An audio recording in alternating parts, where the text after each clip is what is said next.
Hello friends, आपण मानकु सात्विक official YouTube channel को स्वागत।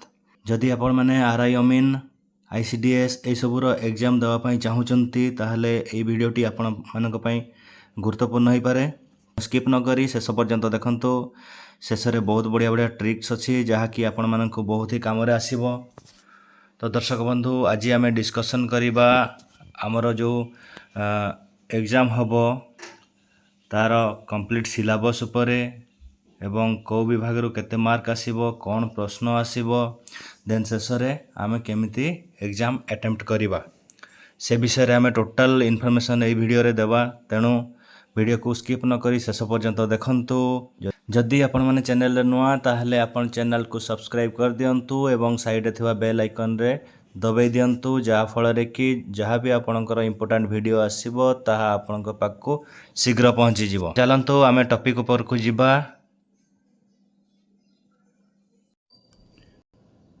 तो देखंतु दर्शक बंधु, आपण माने तो प्रीलिम एग्जाम देइथिबे, प्राय समस्ते 9 जन को छाड़ी समस्ते पास करिसंती। तो एठी कैंडिडेट हमर पाखापाखि 5 लाख प्लस रहिबे। तो एग्जाम बहुत टफ हबो। तो आपण माने देखि चाहि कि परीक्षा देबे। तो आपण माने प्रीलिम एग्जाम देइछंती, तो आपण माने जानिछंती कि को विषय रु केते आसीथिला। एठी हमर टोटल मार्क थिला 100 आउ आपनकर mathematics, general studies, English, Odia एवं आपनकर रीजनिंग ए सबरु आपनकर प्रश्न आइसथिला। किंतु एबे आपनकर जो मेन एग्जाम हबो, मेन एग्जाम रे आपनकर 180 टी क्वेश्चन रहइबो आ 180 टी क्वेश्चन पई आपनकर 180 मार्क रहिबो। तो देखंतु एठी हमर मैथमेटिक्स रे 40 टी प्रश्न रहइबो एवं ता पई 40 मार्क रहिबो। आ जनरल स्टडीज आपनकर 40 मार्क रहिबो 40 टी प्रश्न पई। आ इंग्लिश मध्ये आपनकर 40 टी प्रश्न पई 40 मार्क रहिबो। ओडिया लैंग्वेज देखंतु आपनकर 20 टी प्रश्न आसीबो एवं आपनकर 20 मार्क रहिबो। देन आपनकर कंप्यूटर नॉलेज पई आपनकर 40 टी प्रश्न रहिबो एवं या पई 40 मार्क रहिबो। तो टोटल हमर 180 टी प्रश्न आपनकर रहिबो, जोटा कि आपनकर टोटल परीक्षा समय हला 3 घंटा। 3 घंटा रे आपनकर 180 टी प्रश्न आ 180 टी प्रश्न पई आपनकर 180 मार्क रहिबो। तो देखंतु प्रत्येक मिनिट को आपनकर गोटे गोटे क्वेश्चन पड़िला। तो देखंतु एग्जाम बहुत टफ हबो। आउ एटा आपनकर कंप्यूटर बेस्ड टेस्ट हबो। कंप्यूटर बेस्ड टेस्ट रे टिके असुविधा हुए। तेणु आपण देखि चाहि कि करिवे, टाइम रो अपचय करिवे नहीं। समय होची बहुत इंपोर्टेंट। तो आकु देखिबा कि को विषय रो को प्रश्न आसीबो से विषय टिके जानिबा। तो देखिबा कि को विषय रो केते प्रश्न आसीबो, को टॉपिक ऊपर प्रश्न आसीबो से ऊपर आमे टिके ध्यान देबा। तो देखंतु हमर जनरल इंग्लिश रे आपनकर देखंतु कॉम्प्रिहेंशन आसीबो, वोकैबुलरी आसीबो, ग्रामर आसीबो, सेंटेंस स्ट्रक्चर आसीबो, सिनोनिम, मेटोनिम ए सब विषय रे आसीबो। तो ए सब विषय को आपण माने भलो भाबरे ध्यान दियंतु, भलो भाबरे प्रैक्टिस करंतु, आउ कोनोसी भूलभाल करिवे नहीं। तो सेकेंड रे आपनकर आसिला ओडिया लैंग्वेज आपनकर कॉम्प्रिहेंशन ए जो पैसेज आसीबो, ग्रामर आसीबो, वोकैबुलरी आसीबो, ट्रांसलेशन आसीबो। हां, ए सब विषय रे आपनकर आसीबो। तो ओडिया लैंग्वेज बहुत इंपोर्टेंट, जोटी कि हमर 20 मार्क अछि। आपण चेष्टा करंतु कि 18 प्लस आपनकर उत्तर आनिबा पई। आ इंग्लिश रे देखंतु आपनकर 40 मार्क रहउची। तो ए सब टॉपिक भीतर आपनकर 40 टी प्रश्न पड़िबो। तेणु इंग्लिश को मध्य भल से ध्यान दियंतु। इंग्लिश रे भी बहुत बढ़िया मार्क आसे। देन आपनकर अरिथमेटिक जोटा हमर गणित। तो गणित ऊपर आपनकर आसीबो नंबर सिस्टम, एचसीएफ, एलसीएम जोटा आपन गसागु लसागु। देन आपनकर अनुपात समानुपात, प्रॉफिट लॉस।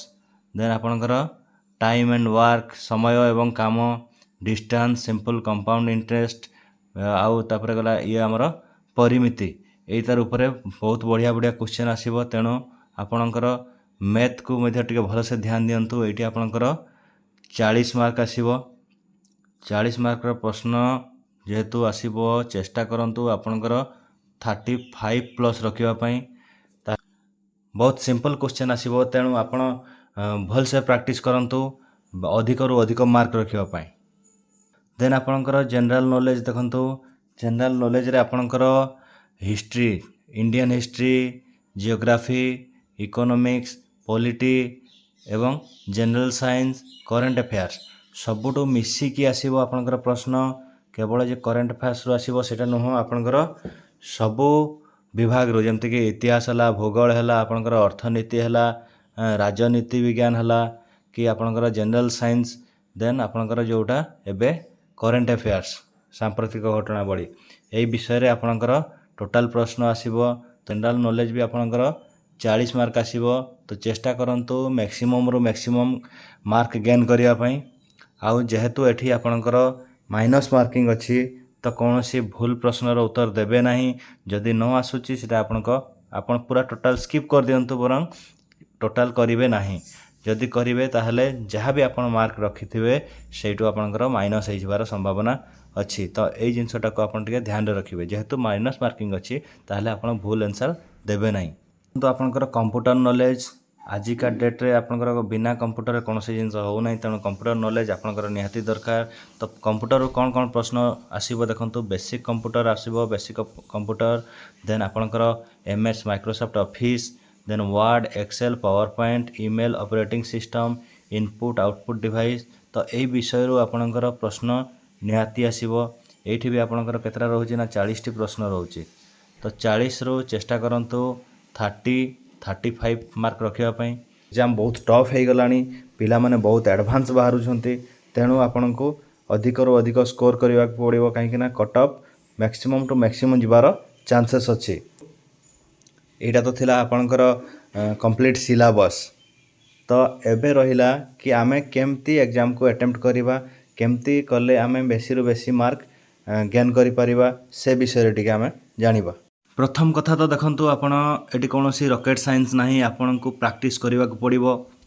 तो प्रथम रे हला कि आपण अधिक रु अधिक previous question, previous year question गुडा आपण प्रैक्टिस करंतु। देन आपण जो करंट अफेयर्स हला कि आपणकर मैथमेटिक्स हला कि आपणकर जनरल नॉलेज हला, ए सब जिंस को आपण टिके भल से प्रिपेयर होंतु। डेली डेली आपण प्रैक्टिस करंतु, ताहले आपण निश्चय एगुडा माने आपणकर माइंड रे बसी जिवो। आ सबटो बड़ इंपोर्टेंट जिंस हला, जेहेतु आपणकर माइनस मार्किंग अछि तो आपण कोनोसी भी भूल आंसर भूल रे दियंतु नाही, नहले आपण आसिकी पछताइबे। देखिबे कट ऑफ एमती जीवो कि आपण सेतकी मार्क रु अधिक आपण ठीक उत्तर देइथिबे किंतु आपणकर मार्क कम थिबो। तेणु ए जिंसटा आपण ध्यान दियंतु। बरं चाकरी न हो, बरं आपण डिस्क्वालिफाई कर जांतु, किंतु कोनोसी भी नेगेटिव प्रश्नर कोनोसी नेगेटिव आंसरिंग करंतु नाही, काहेकि ना नहले आपण बहुत पछताइबे। हमर मार्क हो नहीं, अधिक मार्क आसीबो सेही आशा रे जदि आपण माने जदि आपण भूल आंसर उत्तर दे दउछंती ताहले आपणकर मार्क माइनस हो जिवो। एटा आपणकर इंपोर्टेंट जिंस कि आपण कोनोसी भूल उत्तर दियंतु नाही। तो दर्शक बंधु आज पई एतिकी। जदि वीडियोटी भल लागि थाए ताहले आपणकर सांग मानको शेयर करंतु आ कमेंट बॉक्स रे कमेंट करंतु। तो आज पई एतिकी, रहुची। नमस्कार, जय जगन्नाथ, वंदे मातरम, भारत माता की जय।